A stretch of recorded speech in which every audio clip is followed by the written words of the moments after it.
Alright guys, welcome back here to Kings of the Storm. Weekly number 10. We were jamming out to that music a little bit too much. Good tunes. Once again, you're going to plug Monster Cat and No Copyright Sound for all the free stuff that we can use of their beautiful music. Free stuff, because we don't have a budget.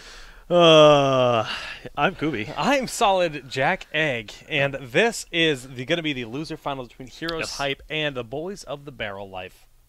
Yeah, we just saw them in a really, really close series there in winners finals. A lot of weird play. We're probably getting a little too excited over that Asmodee play, but it's probably the weirdest and most like out of meta play that we've seen, just like thrown right into a competitive match, right? Yeah, I mean top damage, top siege, 160,000 on the siege. Yeah, 420 bonus damage.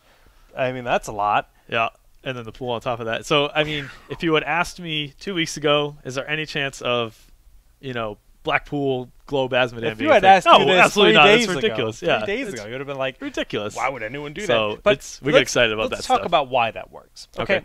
So Blackheart's Bay has those 2 lanes that are very close. And since the way the map is designed, the minions have to go up and around. So the top and bottom lane take a little bit longer to get to, and they have a straight path down middle. So the middle lane ends up being a bit shorter. As a result, the middle minions get there first, then the top lane get there a little bit later, and they're staggered. So it's very possible, I mean, we've seen this done time and time again, for one player to soak both of those lanes. As a result, we saw, Soldier just running around and making sure he was soaking those 2 lanes. Every time you kill those minions, your Global of Annihilation gets stronger and stronger and stronger. Absolutely. And having those 2 lanes. And again, I mentioned that during the cast. Certain team fights, we actually saw... they were in the middle of a fight, and he's sitting there channeling the march of the All Shall Burn on the target in front of him. He'll just turn around and throw a globe at minions. It's just like, I'm like thinking, oh, he's gonna kill this guy. Nope, he goes for the minions because once he gets stronger, it's like. So it was really cool to see. But guys, yeah, we're gonna get our lobby set up. Kubi's actually doing admin stuff, talking to them right now, and gonna get that rolling very soon. But that was exciting. I enjoyed that thoroughly. Yeah, so I wonder if we'll see something like that again in grand finals. Could be pretty exciting. Yeah, we are still waiting on that Stormcraft. Not sure what they're doing. They had a break. They should have been setting this up. God, how are they not ready? This is tragic. Yeah, everyone blames CS Steve in the chat. Tell him he's worthless and he doesn't run good events. He didn't make me a sandwich or lunch at all today. Oh my gosh! I don't even know who he is anymore. No, of course, CS Steve deserves a massive shout out for all the work he does for the Heroes community in general. Yes. Yep. Running Kings of the Storm, doing the live stats here, guys. If you type ! live stats in the chat, you can experience the power of the Steve. Power of the Steve. We can also talk a little bit about the bracket. That's !bracket in chat. You guys can get a quick link to that. KotS.challenge.com. But I mean, I think one of the stories we really want to talk about is Heroes Hype here, man. Whew. Okay, Murloc Sync takes the first game off the name Tempo Storm ever in Heroes history. They fall 2-1 to the losers bracket. Best of 1 series, they look great. They're looking good. They're looking good. Heroes Hype says no. We're going to shut you down. We're going to beat you. Cloud9 Vortex, they looked phenomenal today also. We didn't cast that match, but it happened. Heroes Hype versus Vortex. Heroes Hype won. Now Heroes Hype is defacing... Is facing, not defacing. Maybe they'll deface them. I don't know. They might be defacing the Barrel Boys. Are they going to scrub off that panda face on that barrel and deface the barrel? Are they just going to be the Barrel and not the Barrel Boys? No, is the hype real? Oh, you're killing me. So yeah, I mean, Heroes Hype has done some interesting strategies that we've seen, especially last Thursday. We were talking about that Executioner build. Yeah, that's a lot of fun, and we casted the 1 set of games there from Murlocs Inc. against them, and that was a fun series as well. But so far, I mean, they've had. I was talking earlier today. Maybe we're going to see one of these teams make an epic losers bracket run. This is it right here, and for a team like Heroes Hype to do it, that's awesome. They've been really stepping it up lately. That's the fun part about having this single elim double bracket. It gives that storyline. Single elim double bracket. Best of 1 double bracket. Now I don't need to read anymore because we're waiting here on the teams, and I'm taking a break from my glasses, but I'm actually completely blind right now, but it's okay. Nice. Kubi's gonna be my guiding dog right now. Am I? So, yes, the best of 1 in the lower end bracket, the losers bracket, if you will. really adds for that cool dynamic and the storyline of, hey, look, we lost in round 1, and we came back through the entire losers bracket, winning all these best of ones, which is cool. And it's really exciting to see that kind of result happen, because you can look at it two ways. Some teams are really good at adapting and saying, okay, this is why we lost, let's mix it up, and they bring the series back. Other teams are really good at just coming up with one good strategy that ends up beating them out. And I'm not saying that's the case here with Heroes Hype, but it's definitely good. I see him getting pinged on Twitch, so I'm going to put my glasses on. I'm just getting yelled at by Hollowness for not eating food today. Well, if I don't have CRC feeding me, I can't eat. And my girlfriend's out of town, so she can't feed me.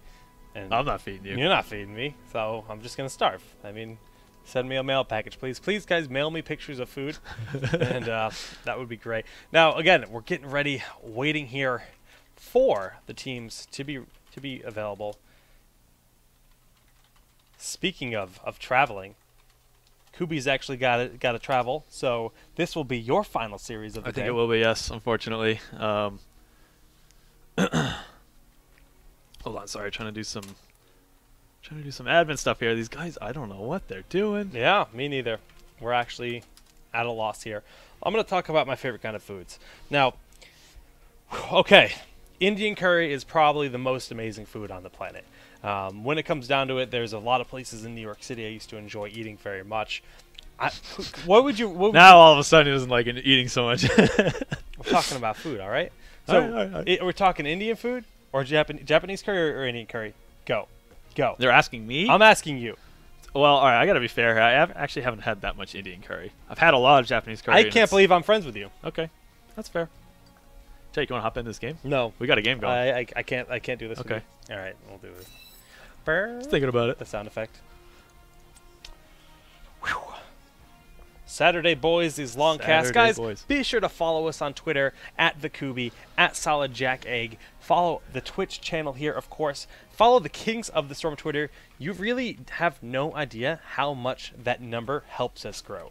As we continue to try to grow Kings of the Storm, right now it's completely community funded. We accept donations for our monthly prize pools and stuff to provide prizing for the players. Yep. But we are trying to get sponsors. We're trying to make this a big thing. We've invested a lot into building this home studio that we have here, and we're continuing to grow that. But unfortunately, we can't fund it all on our own, and we really are working on getting sponsors. So by following the channel here, by following the Twitter account, Kings of the Storm, you help us out exponentially. And I want to thank everyone that has, and encourage you to really do that to help us, because I mean, for North American Heroes specifically, I mean, because it's hard to get involved with Europe, and they have a lot of strong support with Keldor as it is. Yep. But for NA Heroes, we're really pushing to make this something really special.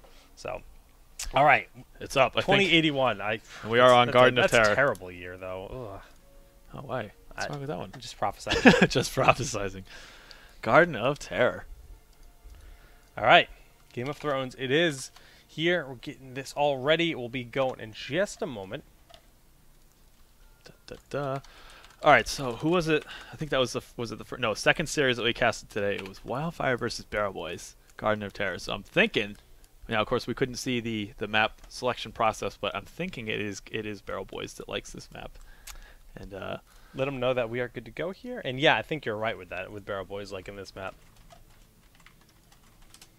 All right, so what are we expecting to see here? What did they? Anything prioritized previously that was jumping out at me? Not really, hero-wise at least. That was the second game in that series was the game where they went Tyrael. Yeah. But I think that was more of a counter situation to what they had in their map pool. So not looking to employ any specific strategies from what I recall. That wasn't really the case. They were doing a really good job fighting with those Garden Terrors, right?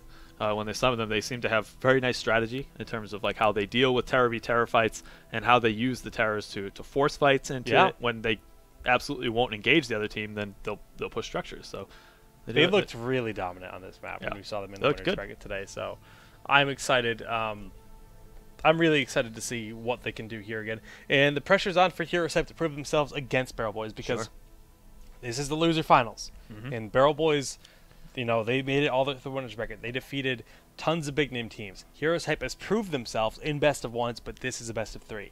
And Barrel Boys are, in fact, the next big challenge for them. Starting out in Garden of Terror, like you said, we know Barrel Boys is comfortable there. Pressure's on. Absolutely. And it looks like both teams are just about ready to begin drafting here, and we will get that to you guys in just a second. All right. All right. Are we going to see anything weird out of Heroes Hype?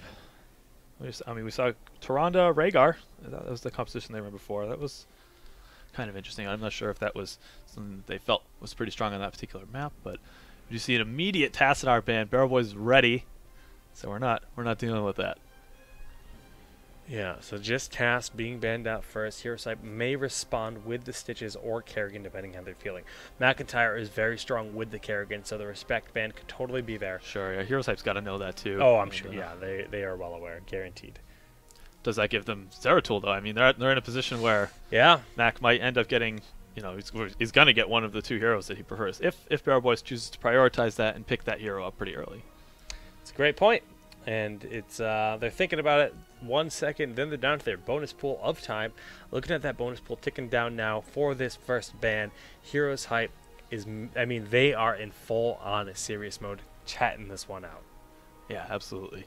And like you said, this is a big milestone for them. If they take out Barrel Boys, they're really putting their name on the map as like one of the really strong heroes team in NA right now. So, wow, kudos to them for really stepping it up in this tournament. tournament. Third of their bonus pool already being used here. Yeah.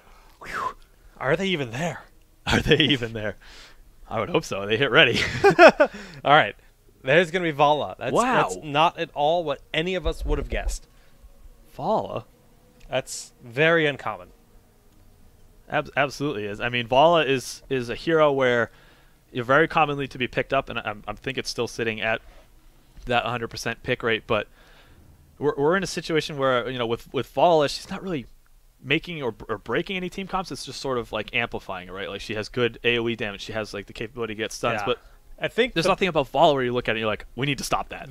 That's not the idea here. Yeah, you think it's just a throwaway type thing? They're throwing it away. They're saying, look, Vala's good. Let's get her out. If they go for Stitches, we're going to go for Kerrigan. If they go for Kerrigan, we're going to go for Stitches, and then we're going to base their composition around there. I think that's their mentality here. I don't even foresee them grabbing Stitches, Barrel Boys. I mean, yeah, I think that they were just going to immediately hop over to that Kerrigan. Obviously, Mac feels very comfortable on that Kerrigan pick. I feel like they know this. I feel like they're playing with this, as the intention. So right now, everything's going as planned as far as I can tell.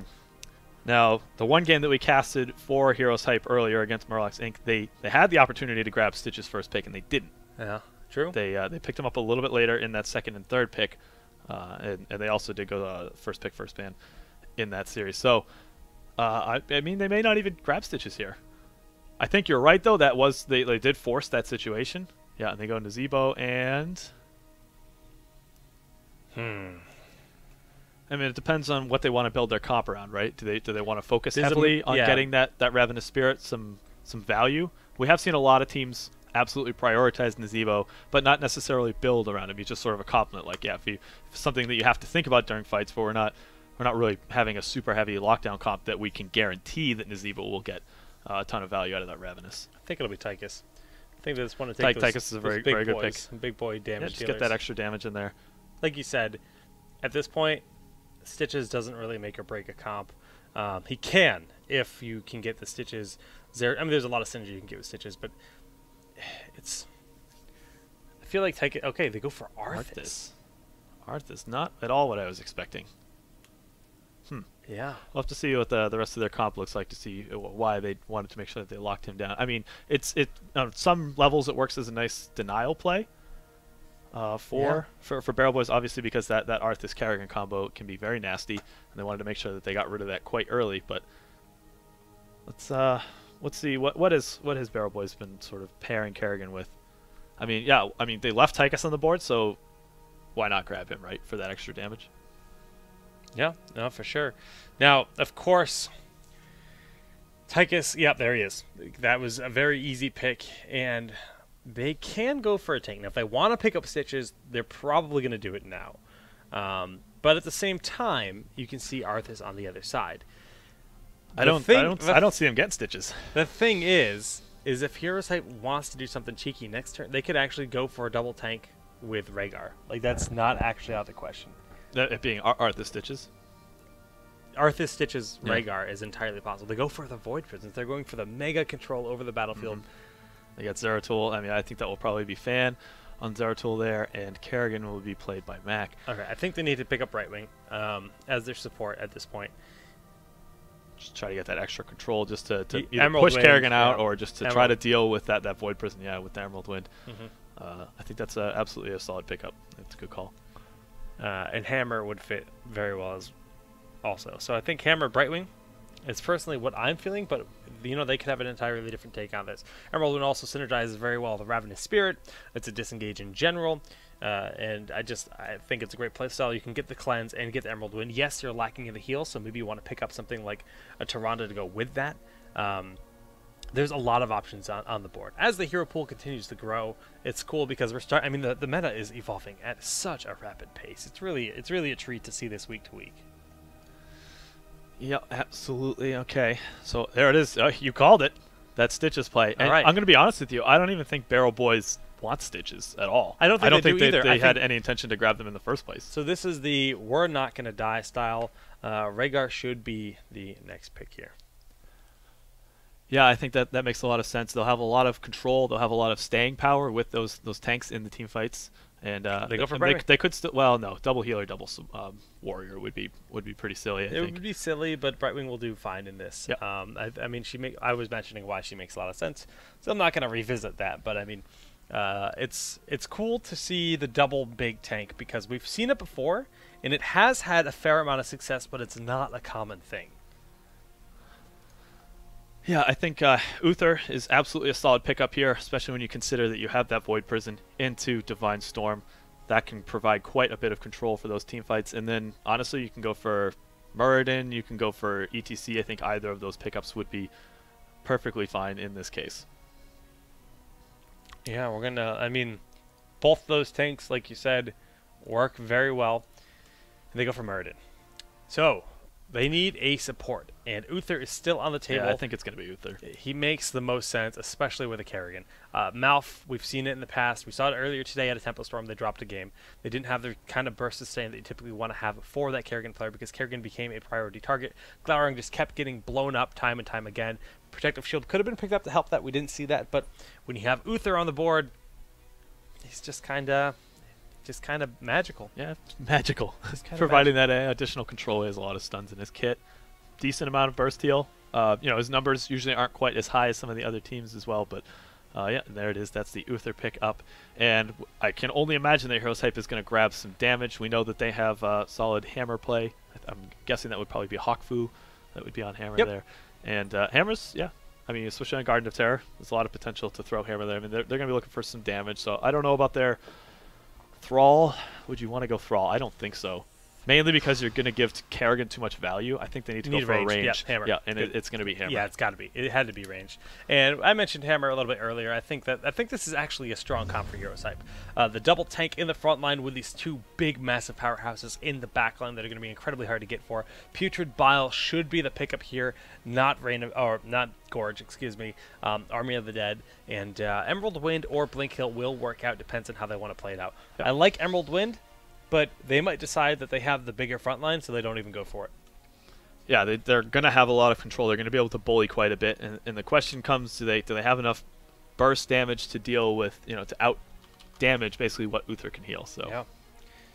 Well, guys, this is going to be the first game here of the Kings of the Storm weekly number 10 loser finals. Absolutely, pretty excited to see this. I don't think we've seen these two teams play anytime recently.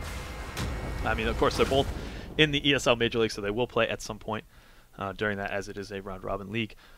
But no, they haven't played yet, and they actually, from what I recall, they really haven't been in any. They weren't in Kings 5. They didn't qualify for that. So they were last time we probably saw them in a tournament that we were casting was likely the qualifier number 9, 2 weeks ago maybe. So yeah, I think you're right. But they've been really stepping it up lately. They're obviously showing their worth here in this losers bracket. They made quite the run forward, and they also won that mini qualifier event moving into ESL Major League. So it's cool to see them rising up, and they're doing quite the good job with that. Well, of course, when we don't control the lobby, nothing is ever right. I have 50% chance of having my graphics. That's a good point. All right. that said, let's get into introducing the teams for Barrel Boys. On the blue side, we have McIntyre playing Kerrigan. Fury's going to be on Muradin. Blinks on Uther. Fan will be playing Zeratul, and to round it out, we have Trummel on Tychus. And on the other half of the map, we do have Team Heroes Hype with Yuki playing as Nazebo. We have Hakfu on Arthas, Suki on Brightwing, Stitches being played by Taza, and Hammer played by Ursidon. Not what I was expecting. Yeah, not Hakfu. Hakfu's playing Artho. He is playing Artho. And looking at the talents real quick, things that are jumping out at me. Shield Dust.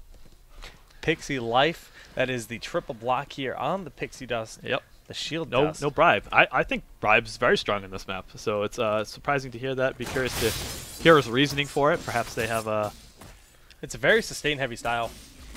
I mean, there's a decent amount of auto attackers on the other side, but not really so much that I would think getting extra stacks of block on that ability would be super detrimental, at least to give up Bribe. But we'll have to see how that plays out. Of course, we once again have the block on Zeratul. That's just going to provide a little bit extra protection as he dives in and out of those teams. And Hakfu seems to be in a little bit of trouble. We do see that rotation from Barrel Boys here. Man, the lockdown is real. He trades out for McIntyre, and actually Hakfu is going to live. What a play here by Heroes Hype. Thought for sure that was going in favor of Barrel Boys. So, extra stacks of block on Pixie Dust probably kept him alive there. It's funny that we were just talking about how that might not make that much of an impact, but I think it got them a kill and saved them from getting someone on their team killed. So it's like not something you're used to fighting against. It's like, why won't you die? Yeah, that's what I was looking. I was like, does he have Army of the Dead up? No, of course not. It's level 2. So yeah, that was quite a bit surprising. It just seemed like his health bar was not going down and just that pulse heal of Brightwing in general. Look at Hakfu's health bar. He can of course death coil himself for the healing there, sure. But also just the pulse of Suki's Brightwing keeping him alive. Well, these top seeds are going to go here to the side of Heroes Hype, and in the bottom they're being farmed up. 30 for 30, even trades here on the map, and then the boss could be contested. No, that Plant Terror will be neglected for now. Yeah, always interesting to see how the teams approach taking these terror bosses, as we're going to call them, and some teams just will opt to end up splitting them and just kill them at the same time. Sometimes teams will prefer to take fights and then try to get both. Like, not really greedy play, but they opt to save grabbing any of the terrors until they get an advantage in a team fight. Yep, very true. Well, the aggression here in the top lane out of Hakfu and Yuki is real. That bottom tower out of ammo, nearly out of life as well. Fury throwing down that Son of Hakfu as McIntyre makes his way up, and a big poly goes down. The 3v3 in this top lane. Will that pick just the same kind of value that we saw before? The big Primal Grass, the Venom going to town here. Hakfu will lose his life, and they're going to look for that hook, but there's minions in the way, so it's not going to end up happening. Not to mention, Blinks had quite a bit of HP there and would very likely get out of that situation. We see Trummel poking with that melting point grenade, which he opted to pick up at level 4. You can see it burning that structure, doing damage over time. And yeah, if you leave Tychus alone, turns out he does a lot of siege damage. And they picked up Zebo here in the top lane, so that makes the kills 2 for 1 in favor of our Barrel Boys. And they're going to be going here onto this top Plant Terror. Heroes Hype, they want to contest this. Brightwing with a phase shift, Stitches appearing as well. They have the aggression. Is that hook going to get the target he wants? I mean, the question is, do they have enough damage? Oh, that stun on Curse Fury is going to chain together. It is. That might be the cue that they take to initiate this team fight. And Heroes Hype, they want these seeds. They want that advantage. 49 seeds have been picked up on the side of Barrel Boys. And Heroes Hype, they're trying to take the lead here. They're doing a good job zoning them out. The zombie wall going down, pressing they're limiting their options in terms of coming into the here. The heal goes down, the hook goes off on Curse Fairy, Dwarf Toss on out, Howling Blast is juked, but the seeds are picked up, and that's really all that matters. Yeah, nicely done there from Heroes Hype to sort of press the situation. I think they recognized where Muradin was hit by both of those stuns from the Garden Terror, then said, all right, this is a good opportunity. We know that Muradin can't get too much body blocking, too much control and peel for the rest of his team, so this is our opportunity to go in and push. Nicely done. Ursidon in the bush here, being a beautiful beast. He's not a beast. He's a big machine. No. Ursidon. Is he a dinosaur? Yes. Not yet. Okay, he hasn't earned the title yet. He hasn't heard the dino title yet. Fan taking a lot of damage, but he gets healed up nicely by Blinks. First Merc camp of the game picked up here by Hirosip, grabbing some Giants. Again, that melting point has been doing work, but Hakfu gets pulled in by the Primal Grasp. He's taking a lot of damage. He's going to lose his life. That's one down here on the side of, but McIntyre jumping on in, super low, trading out 2 kills so far, 2 for 1 in favor of Barrel Boys right now. Fan should be able to blink on out of this situation. No. We see Ursadon just dashing on away, completely zoned out. The healing is not going to be enough. That first aid. Another trade. Yeah, 2 for does 3. Curse Fury get out, though? That's the question. That hook should be off cooldown. He's going in. I think it's too much. He's going to get hooked for sure. That phase shift, bringing them back in to have the advantage in terms of health bars. Blinks is in a tough spot. Where is that polymorph? Yuki falling very low here. The zoning is there. Suki getting even lower. The block stacks. The block stacks. Oh my goodness. He has quarterback. Oh no, quarterback, such a rare thing to see, and he's gonna lose his life there. Oh my goodness, what a back and forth game. Taz is gonna fall as well. Divine Storm is used to and scare that's that level kill. 10. We see the Ultra popping out there. Oh man, that fight lasted so long I didn't get a chance to talk about the fact that Drummel had picked up quarterback, but that is the extra range on the frag grenade there, and that's exactly what was allowing him to get that kill. Talent. It really is. He picked it up way before that fight too. First aid. Yep. For that, and you know he's been getting that melting point damage, but full grenade build. Already picked up a kill. The blocks though, like what a yeah, it's like 3 or 4 situations now that we've seen where it's keeping someone alive like way longer than you would expect to see. Pretty cool stuff. Yeah, I'm starting to reconsider that talent after seeing this use here today. I know, right? Very cool stuff. Well, level 10 about to be hit, and there it is. Yeah, so we do have heroics on both sides. Of course, we already talked about that Ultras that was summoned towards the beginning of, or the end of that fight that we last saw. So we do have Avatar, Divine Storm, Void Prison, and Commandeer Odin. All pretty standard pickups for those heroes, aside from the Ultras. But I think really that a lot of that has to come to do with there's a lot of ranged assassins. Yeah, there's probably situations where you'll get at least 2 people in Maelstrom, but there's no guaranteed third, right? So I think McIntyre is opted to go for Ultras for that reason, just to try to zone out either Nazebo or Sergeant Hammer in that fight. Putrid Bile picked up from Tazza there on Stitches. Overgrowth just melted those bruisers. It's actually ridiculous how effective that is. But yeah, Bile, I think we called that. I think we said Bile was going to be the likely pick here based on the double tank roster. It pairs well with Ravenous Spirit. We've seen that in the past, especially when Hammer and Nazebo are your damage dealers. Now Yuki wants to be careful here. Singularity Spike looking for him, but not going to connect. And this bottom, look at this. I mean, split push. That melting point is just... Yeah, melting point's getting a lot of work done, and they're not dealing at all with this plant up top. And they leave this alone, he is going to get this fort. There's no way that Brightwing will be able to do enough damage fast enough to him. Nice hook on Trummel. It's going to prompt the heals to go off. He does have Odin available if that's needed. Void Prison that's good. And Yuki. Tazza needs to back on up. Putrid Battle going off. A lot of damage has been dealt on both sides, but again, that Odin is still an option. There's the Ravenous Spirit. There's the Avatar. We see Fan going straight for Yuki immediately. The peel here from both Tazza, but Yuki is so low. I mean, anything at this point will just poke and kill at him. Again, still can't... that's going to do it for Fan. Yeah, that's going to be it for Fan. But Tazza, going to fall. Yuki likely will fall. Dwarf Toss in. Hammer, that's the kill. Hakfu, going to fall as well. That's not going to be enough with the Army of the Dead. And... Barrel Boys, so making it look themselves easy in a very good position right now. Yeah, absolutely. And a lot of that fight actually came down to, we saw the Putrid Bile, nice hook onto Tychus to start at that fight, and then we saw the Putrid Bile go down just to try to lock down the rest of the team into the fight. But then the Void Prison pretty much wasted the entirety of Putrid Bile, right? There was no one else on the other team to sort of capitalize on that situation. So we saw that happen, and then, you know, of course, he still has Odin, so it wasn't even like Tychus is ever in a bad situation. He still didn't use it. I mean, he just got to save it. Ravenous Spirit was dodged pretty nicely. They didn't actually like deal with it in a sense, but they just sort of, everyone just split, and they're like, all right, scatter. And we've seen teams try to do that before, but I think that was some of the best use of Zeratul, just going in and forcing the entire team to react to protect that Ravenous, because he just saw the Ravenous as an opportunity, win it, and just unloaded on him. Yeah, nice dodge there from Fury for that hook. Not that it would have really resulted in a kill on his part, especially with no Gorge, and he has that Dwarf Toss to get out.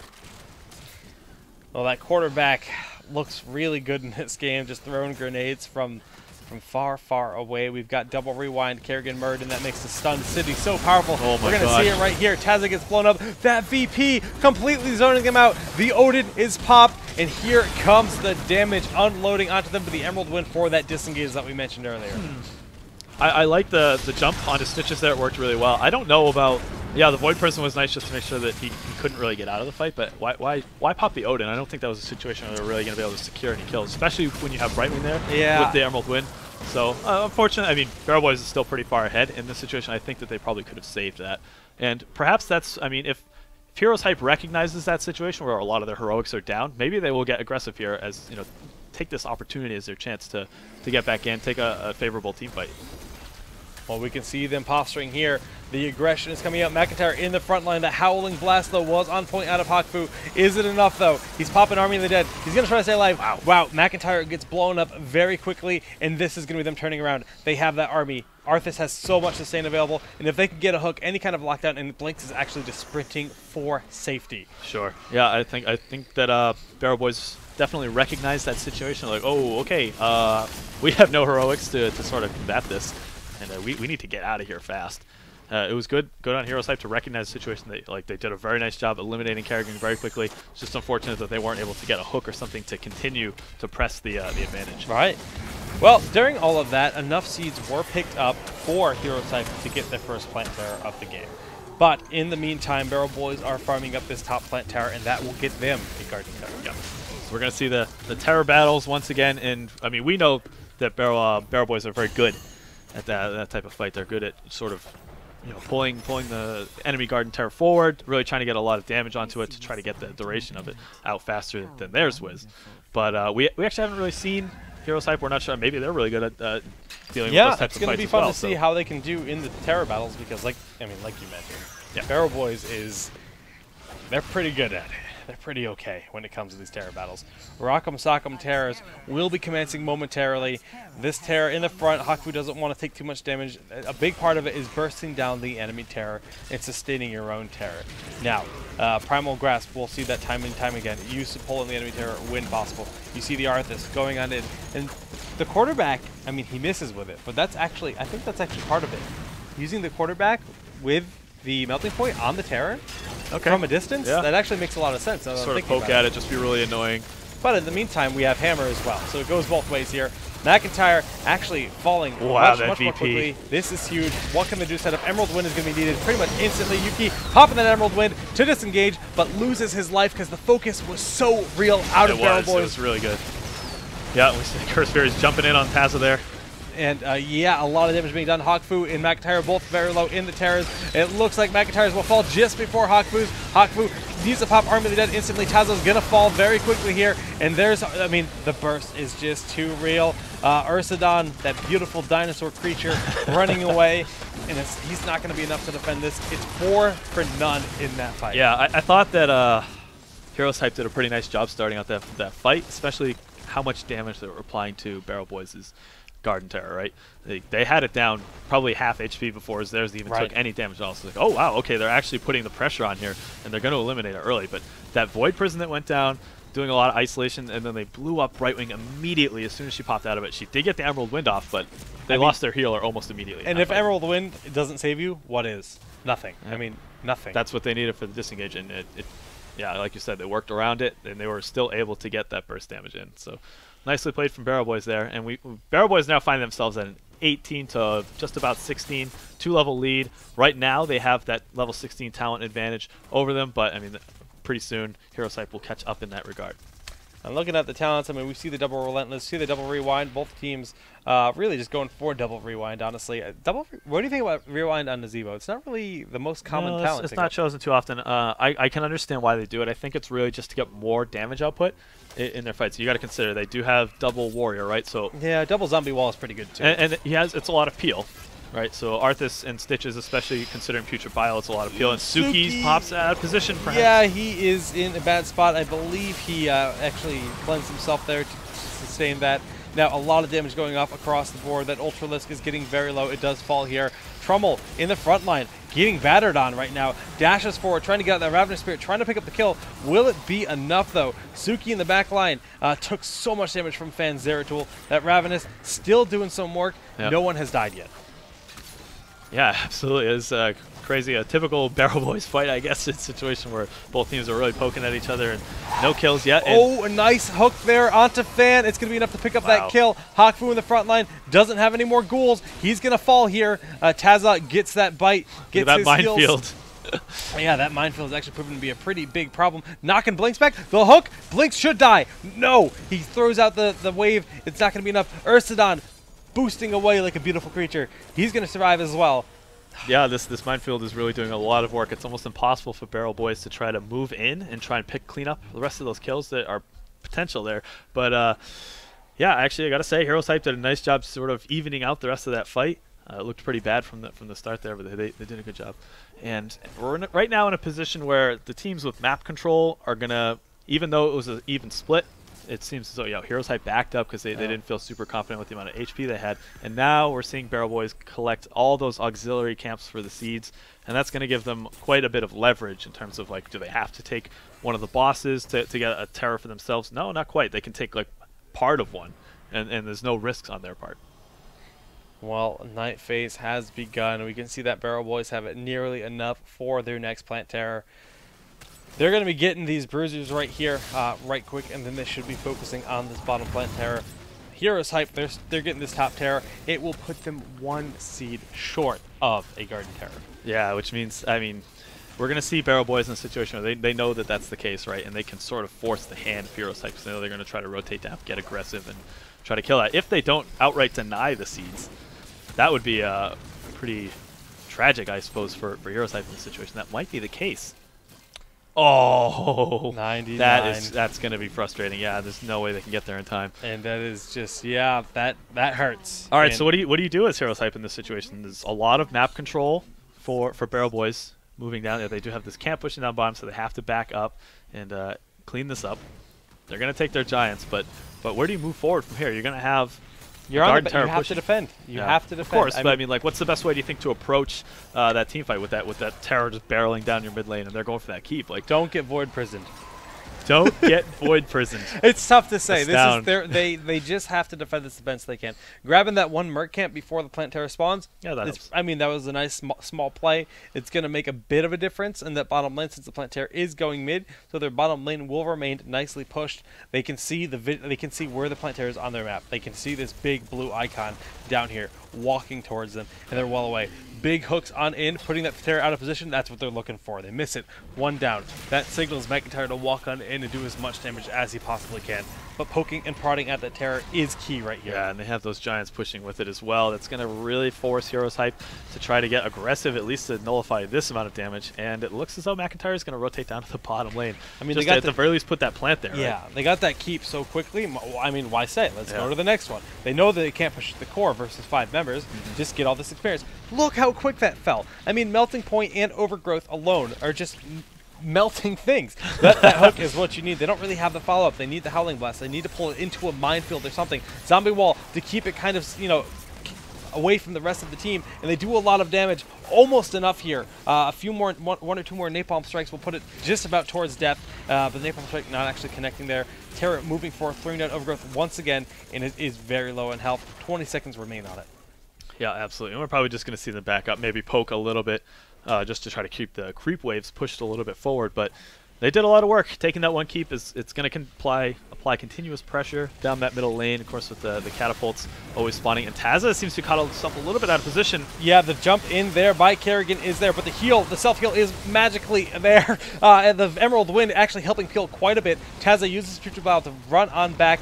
Big VP. They're going to pull Blinks just short of time of that Divine Storm. They wanted to stun it out, but it doesn't look like it matters. They pick up the kill, and Heroes Hype defends. Yeah, nicely done from Heroes Hype there. Yeah, the Kerrigan just, it seemed like jumped right into that middle of the fight. I thought perhaps maybe she was looking for a situation to throw the combo down to stay alive, because that's Kerrigan's love doing that, just staying barely alive.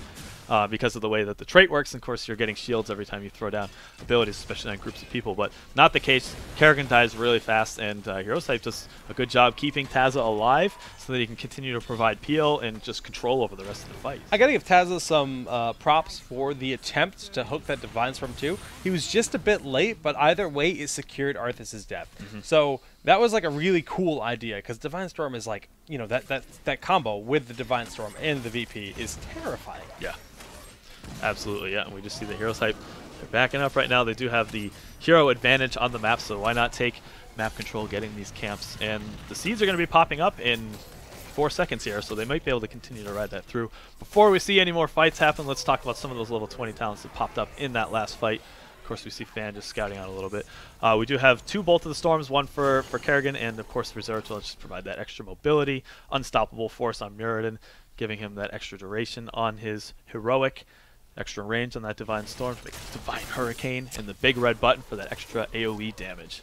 Now we can see Finn and McIntyre farming up these seeds. That 1 seed was collected and the Plant Terror is ready, but there's going to be another Plant Terror on the side here of Barrel Boys. Level 20 must be attained. There were just a few minions away from that, and there it is. Now they can fight on an even footing, and it's going to be Terror v Terror once again.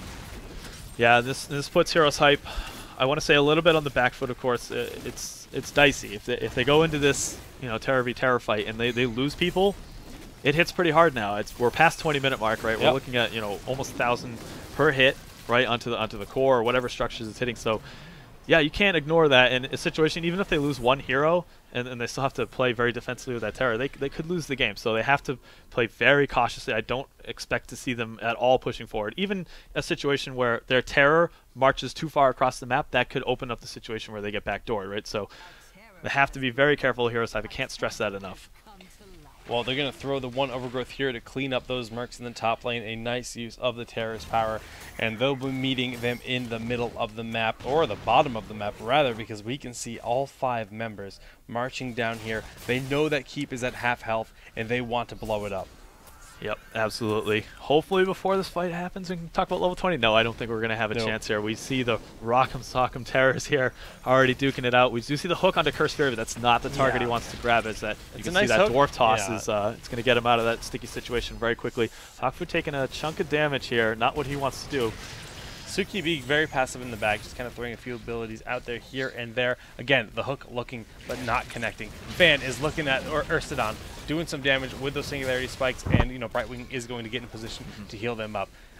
Honestly, every heroic is available, so those big VPs, something you got to watch out for.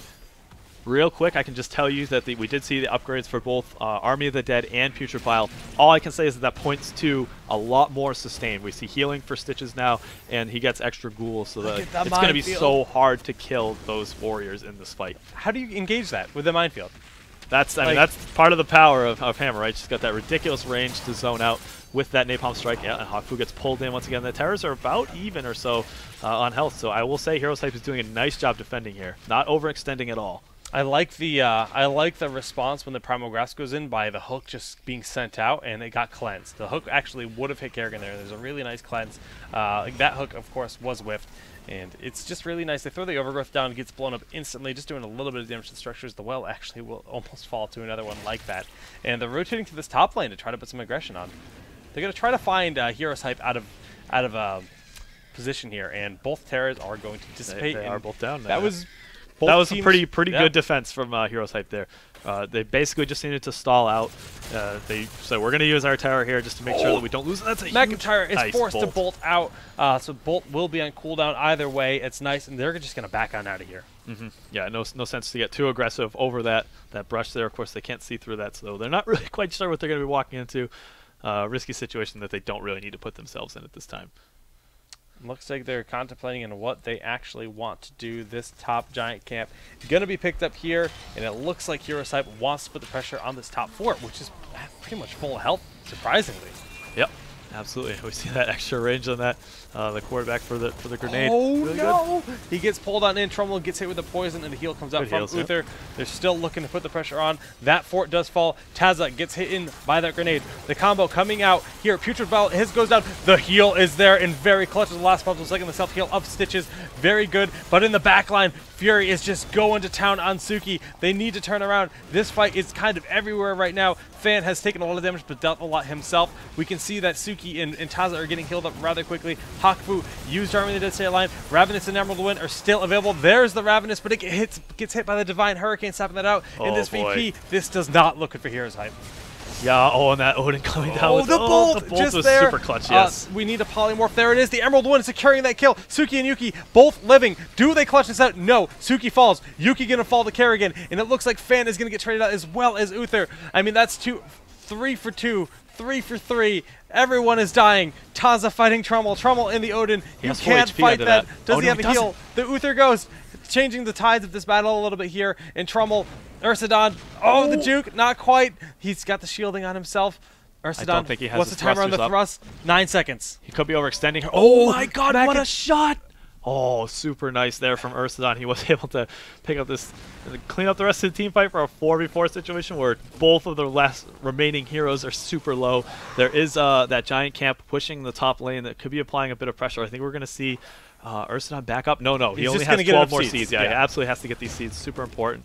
And they can get on the map here with a Garden Terror with a bit of an advantage. He's just grabbing up these seeds. Hearthing on home. Arthas will be taking care of these Giants. They haven't done a ton of work, and that's fine. He's going to actually be starting. No, he's just going to be Hearthing here. I thought he was going to start the Terror for a moment. Kerrigan going to be scouting this out, going to find a minefield and just say, okay, maybe they're up there. She's going to take the safe path down, going to clean up these bottom seeds. Yeah, I mean, this is Heroes Hype has now found themselves back in this game. Yep. Absolutely. I mean, it was a situation, even though it was a trade, because Hammer had so much more HP than Kerrigan. Like, Kerrigan couldn't contest anything at all, right? So she got, Hammer got all of those seeds that were needed, and now we see a situation where they can put pressure on, they can try to contest this bottom tower, where they have probably a pretty good idea that Barrel Boys is sitting at.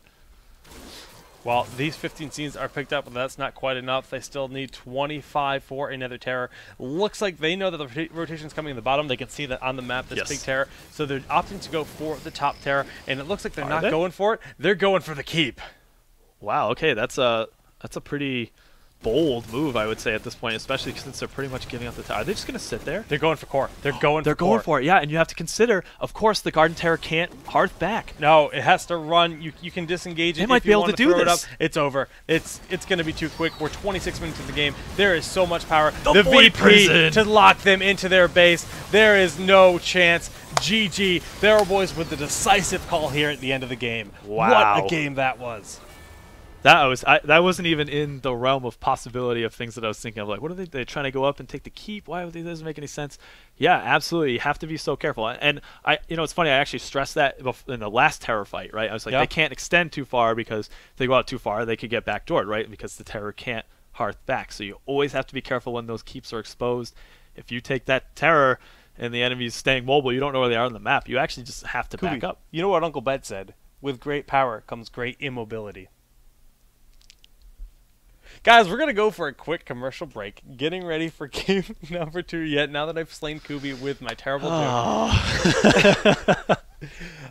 Game number 2 here, Heroes Hype looked phenomenal. Yeah, they did. They looked really, really strong. And came down to that last play. That game was super close the entire time. I think Heroes Hype was doing a really good job making it back into that game. So, yeah, I'm excited to get into game number 2, and we'll try to get that set up for you guys right now. We'll be back in about 5 minutes, so stay right where you are.